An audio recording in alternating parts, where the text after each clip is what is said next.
بسم اللہ الرحمن الرحیم۔ جو قرآن کے سلسلے میں ہم نے PIL سپریم کورٹ میں داخل کی ہے، اس کے بعد سے تمام مولوی حضرات اہل سنت ہوں یا شیعوں کے مولانا ہوں، وہ مسلسل ہمارے سلسلے میں کمنٹس دھرنے پردرشن اور ہم سے اپنی پرانی دشمنی نکالنے میں آمادہ ہے۔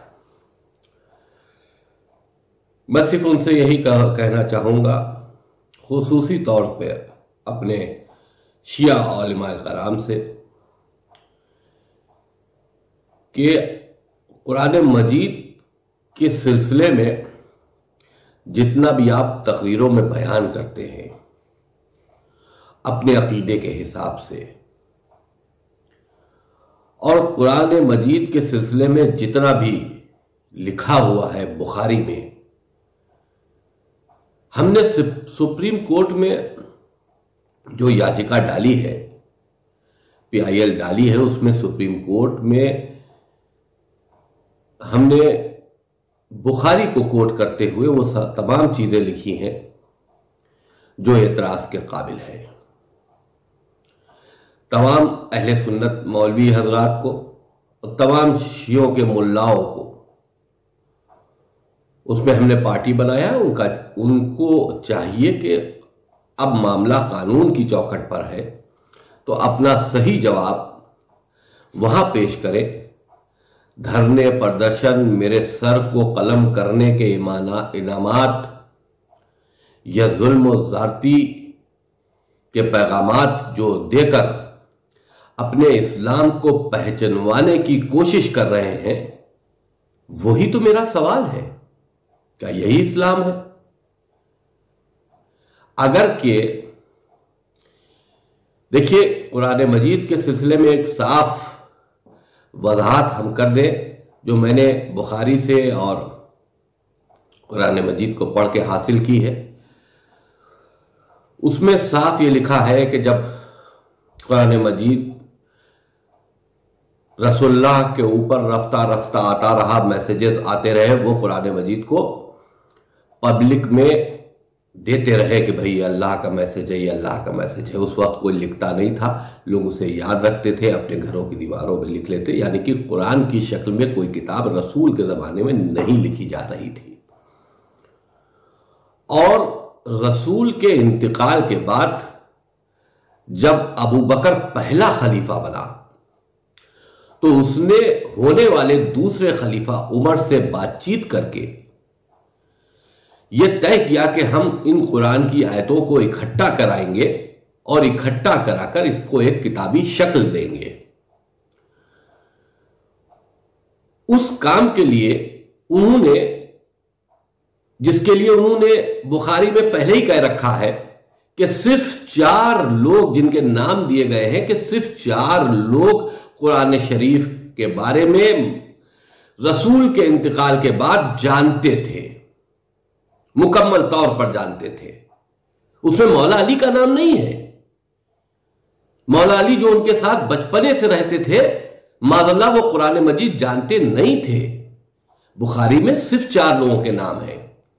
ان میں سے ایک آدمی سے ابو بکر اور عثمان نے قرآن کو لکھوایا، یعنی کہ کلیکٹ کروایا، اور کلیکٹ کرا کے پتھر سے لکھ کر ایک کتابی شکل دے کر اس کو بنایا، اور وہ ابو بکر کے زمانے میں چلا اور عمر کے زمانے میں چلا۔ انہی نے اس کو پبلکلی نہیں جاری کر دیا۔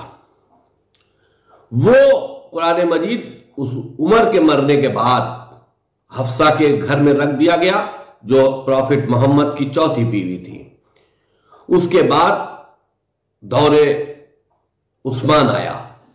دور عثمان میں قرآن مجید کو لکھنے کی بات ہوئی، اور یہ کہا گیا کہ بہت سے قرآن یہاں چل رہے ہیں، تو عثمان نے حفصہ کیا سے وہی قرآن منگوایا جو ابو بکر اور عثمان نے لکھوایا تھا۔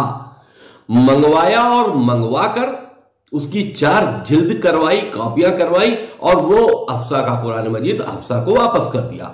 اور ان چاروں قرآن مجید کو رائج کر دیا اور یہ کہہ دیا کہ اس کے علاوہ کوئی دوسرا قرآن مجید نہیں ہے، جس کے پاس ہے وہ جلا دے. یعنی کہ قرآن مجید کو جلانے کا حکم دینے والا تیسرا خلیفہ عثمان تھا.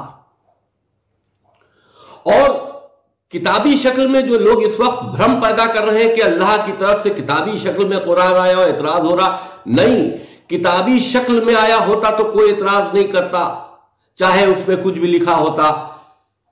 رسول آیتیں بیان کرتے گئے، اس کے بعد آیتوں کو اکٹھا بعد میں رسول کے مرنے کے بعد میں آیتوں کو اکٹھا کیا گیا اور ان کو جمع کر کے ایک کتابی شکل دی گئی. اب جمع کرنے والے کون تھے؟ کیا وہ آل رسول تھے؟ نہیں، صحابیوں میں سے تھے. آل رسول حضرت علی علیہ السلام جب اپنا قرآن عمر کے دربار میں، ابو بکر کے دربار میں لے کے گئے، جب قرآن ڈھونڈا جا رہا تھا تو انہوں نے اس قرآن کو منع کر دیا کہ ہم کو حضرت علی کا قرآن نہیں چاہیے. ہم نے تمام مجلسوں میں یہ سنا ہے کہ جو قرآن حضرت علی دینے گئے تھے، جو خلیفاؤں نے وہ قرآن نہیں لیا، وہ قرآن اب جب ہمارے امام کا ظہور ہوگا تو ان کے ہاتھ میں ہوگا. اگر کہ وہ قرآن جو امام علی کا ہے اور وہ آخری جو ہمارے امام ہیں ان کے ہاتھ میں ہوگا اور وہ ظہور کریں گے، تو یعنی کہ کچھ نہ کچھ تو اس قرآن میں غلط ہے، تبھی تو وہ صحیح قرآن لائیں گے. یا تو یہ عقیدہ غلط ہے، اور اگر عقیدہ صحیح ہے تو پھر یہ قرآن غلط ہے. قرآن کو لکھنے والے 3 خلیفہ اور پبلش کرنے والے 3 خلیفہ اور اس پہ قرآن کی مہر لگانے والے 3 خلیفہ، اور ان تینوں خلیفاؤں نے اس قرآن مجید کو جاری کیا. اب کہا جاتا ہے کہ ٹھیک ہے، کتاب عثمانی جس کو ہم قرآن مجید بھی کہتے ہیں، اس کو کتاب عثمانی بھی کہتے ہیں کیونکہ عثمان نے اس کو جاری کیا تھا. اگر کہ کہا یہ جاتا ہے کہ آل رسول کے بعد یہ سب واقعہ ہوا ہے، تو آل رسول نے کبھی بھی اس پر کوئی نکتہ چنتی نہیں کی، اس پر کوئی آبجیکشنز نہیں کیے. تو ہم کون ہوتے ہیں اس پہ آبجیکشنز کرنے والے؟ بہت سی ایسی مصلحتیں تھیں مولا علی کے زمانے میں جس کو مصلحتاً انہوں نے اس پر خاموشی اختیار کی. اگر کہ جو عثمان نے قرآن جاری کیا تھا، اگر کہ اس قرآن کو رائج کر دیا جاتا، جاری کر دیا گیا تھا، اس کو حضرت علی روک دیتے اور جو ان کے پاس قرآن تھا اس کو جاری کرتے، تو اسلام میں 2 قرآن ہو جاتے. سمجھداری کا فیصلہ کرتے ہوئے حضرت علی نے اپنے حق کو مارتے ہوئے ان خلیفاؤں کے قرآن کو پر کوئی آپتی نہیں کی اور اسی کو قرآن مان لیا. ہم یہ نہیں کہہ رہے کہ مکمل قرآن غلط ہے. ان کی کچھ آیتیں کیونکہ یہ سیدھے نہیں آئی ہیں اور رسول نے لکھی بھی نہیں ہے، رسول کے خاندان سے لی بھی نہیں گئی ہیں، یہ خلیفاؤں نے لکھوائی ہیں. تو اگر اس میں کوئی شک کی گنجائش ہو رہی ہو تو ہم اس پر شک کر کے ہم اس پر بات کر سکتے ہیں، کیونکہ یہ خلیفاؤں کی لکھی ہوئی کتاب ہے. ہم معذاللہ رسول سے سوال نہیں کر سکتے، لیکن ہم ان خلیفاؤں سے سوال ضرور کر سکتے ہیں. اگر کہ یہ بات کہی جائے کہ آل رسول نے اس بات کو کبھی خود توجہ نہیں دی یا کبھی خود اس پر اعتراض نہیں کیا، تو میں تمام شیعہ مولویوں، تمام شیعہ حضرات سے پوچھنا چاہتا ہوں کہ اعتراض تو انہی نے خلیفاؤں پہ بھی نہیں کیا تھا. پہلے خلیفہ چن کے آ گئے، رسول کی میت پڑی رہی، اس پہ شرکت نہیں کی اور چناؤ کر کے چن لیے گئے. دوسرے خلیفہ بھی بن گئے، تیسرے خلیفہ بھی بنا لیے گئے، چوتھے نمبر پر حضرت علی کا نام لایا گیا. انہوں نے چوتھا نمبر قبول کیا، جبکہ ان کو پہلا خلیفہ رسول ڈکلیئر کر کے گئے تھے، لیکن ان کے ساتھ ناانصافی ہوئی، لیکن انہوں نے اعتراض نہیں کیا۔ تو پھر ہم لوگوں کو چاہیے کہ پہلے ہم تینوں خلیفاؤں کو مانیں، پھر چوتھے خلیفہ حضرت علی کو مانیں، اور پھر پہلے امام حسن سے شروع کریں، دوسرے امام ہم امام حسین کو مانیں، پہلے خلیفاؤں کو مانیں، کیونکہ ہمارے اماموں نے کبھی ان پر اعتراض نہیں کیا، تو ہم کو بھی ماننا چاہیے۔ بڑے شرم کی بات ہے شیعہ مولویوں سے ہم توجہ فرما رہے، شیعہ مولویوں کی ہم توجہ چاہتے، بڑے شرم کی بات ہے۔ آج تم ان شہزادی کے قاتلوں کی پیروکاری کر رہے ہو، آج تم ان ظالموں کی پیروکاری کر رہے ہو جنہوں نے شہزادی کے گھر میں آگ بھی لگائی ہے، شہزادی کی ملکیت بھی چھینی ہے، آج ان کی پیروی کر رہے ہو۔ قرآن مجید کے سلسلے میں میں نے بات کیا کہہ دی؟ آپ نے ہماری زبان کاٹنے کے لیے، ہمارا گردن کاٹنے کے لیے، ہم کو اسلام سے بے دخل کرنے کے لیے تمام فتوے دے دیے۔ آج ہمارے شیعہ بھائی زیادہ تعداد میں جوشیلے ہو گئے ہیں، اور وہ زیادہ تعداد میں آگے بڑھ رہے ہیں، ان کو کیا نہیں معلوم کہ کس کی پیروکاری میں جا رہے ہو؟ عمر، ابو بکر، عثمان کی پیروکاری میں جا رہے ہو۔ جس پر تمہارا عقیدہ لعنت بھیجنے کا ہے، تم اس کی پیروکاری میں جا رہے ہو۔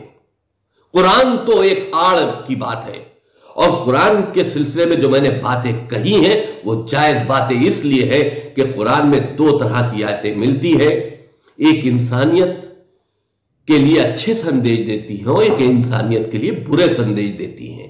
ہم نے یہی بات کہی ہے، جو انسانیت کے لیے اچھے سندیش دیتی ہیں وہ تو اللہ کے سندیش ہے، لیکن اللہ انسانیت کے لیے خراب، بے تکے، ظلم زیادتی سے بھرے کوئی بھی کلام نہیں کر سکتا۔ یہ میرا عقیدہ ہے، میرے اللہ کا عقیدہ ہے۔ ہم اپنے اللہ کے اوپر عقیدہ رکھتے ہیں، اپنے رسول پر عقیدہ رکھتے ہیں، اور ان کے ذریعے جو قرآن مجید کی آیتیں اتاری گئیں اس پر عقیدہ رکھتے ہیں، لیکن کتاب عثمانی پر چیلنج کرتے ہیں۔ یہ سازشن کتاب عثمانی کو تیار کیا گیا، انہی کتاب عثمانی کی آیتوں سے ہمارے اماموں کے سل قلم کرنے کے فتوے جاری ہوئے ہیں، ہمارے اماموں کو جیل میں رکھا گیا ہے ان قرآنی آیتوں کا بیس بنا کر۔ ہم کو بھولنا نہیں چاہیے کہ ہم کیا کر رہے ہیں۔ 1400 سال پہلے اگر کسی نے آواز نہیں اٹھائی تو اس کا مطلب ہے اس حق کی بات کی آواز کوئی نہیں اٹھانے والا ہے۔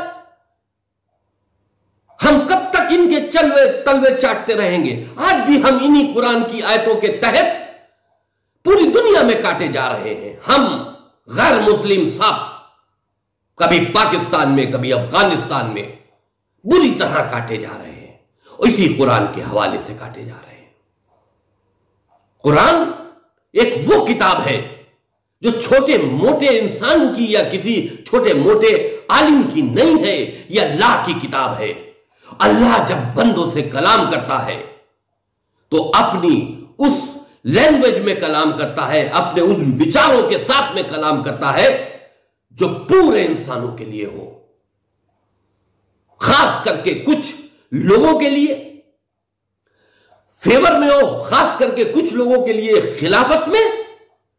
ہمارا اللہ ایسی دوہری نیتی اپنا نہیں سکتا۔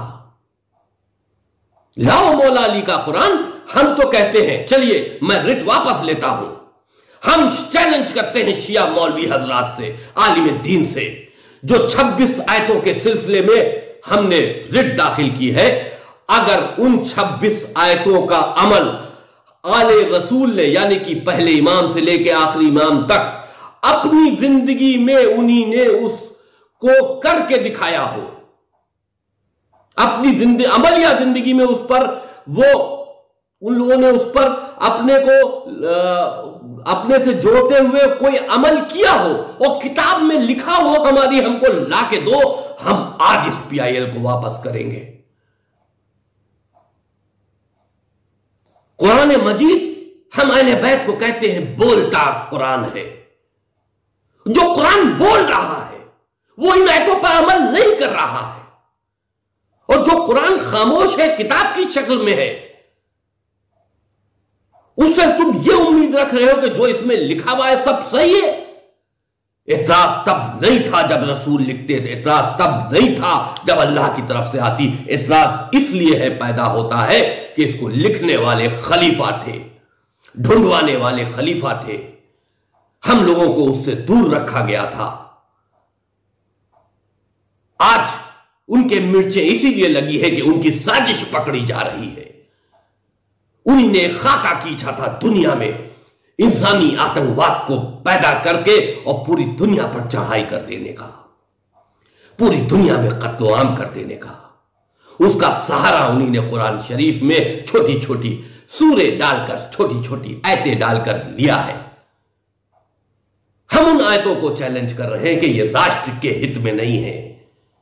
اس سے راشٹر کو نقصان ہے، ہماری دیش کی سرکشا کو نقصان ہے، ہمارے مسلمان نوجوانوں کو نقصان ہے. تو لوگوں کا اعتراض ہو رہا ہے. جس کو اعتراض کرنا ہے سپریم کورٹ میں جا کر داخل یاچکا میں اپنا حلف نامہ لگائے اور اعتراض کرے. ہمارے وکیل بھی رہیں گے، ہم اعتراض کا جواب دیں گے.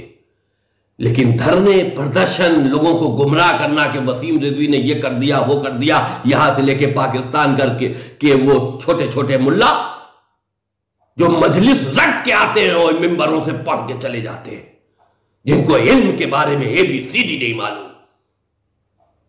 یہ رٹو طوطے آج قرآن مجید قوم کو سمجھائیں گے. ان کو چاہیے کہ شیعت جو ایسا ایک فرقہ ہے جو آل رسول پر جان دیتا ہے، اس میں یہ خلافت کا زہر مت گھولے. ہم الگ ہیں، وہ الگ ہیں. خلافت وہ ہے کہ جس کی مجبوری میں ہم نے امامت کو لایا ہے. اگر مولا علی کا حق مولا علی کو دے دیا گیا ہوتا، پہلا خلیفہ بنا دیا گیا ہوتا، تو یہ لڑائی ختم ہو جاتی، وہیں پر ختم ہو جاتی. لیکن ایسا نہیں کیا گیا. یہ سازش تھی ان تینوں خلیفاؤں کی اور رسول صلی اللہ علیہ وسلم کی 2 بیویاں عائشہ اور حفصہ، ان سب کی سازش تھی.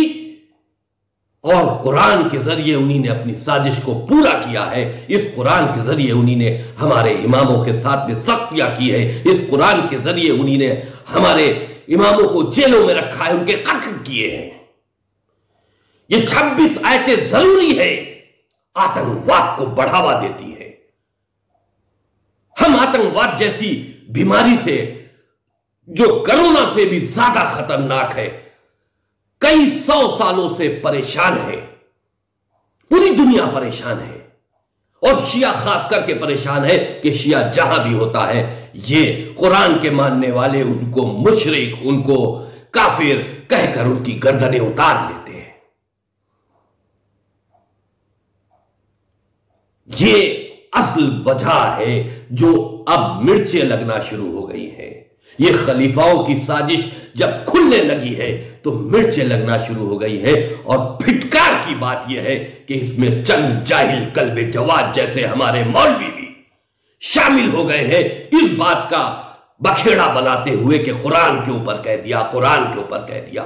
قرآن کے اوپر نہیں، ان 3 خلیفاؤں کی سازش کے اوپر ہم نے ریسرچ کی ہے، اور سازش میں یہ طے پایا کہ قرآن کو بیس بنا کر آتنکواد کو دنیا میں پھیلانے کے لیے یہ سازش کی گئی تھی، جو آج تک جس وقت کی دنیا تک اپنے وجود میں ہے اور پوری دنیا میں اسلامک آتنکواد چڑھ کر بول رہا ہے.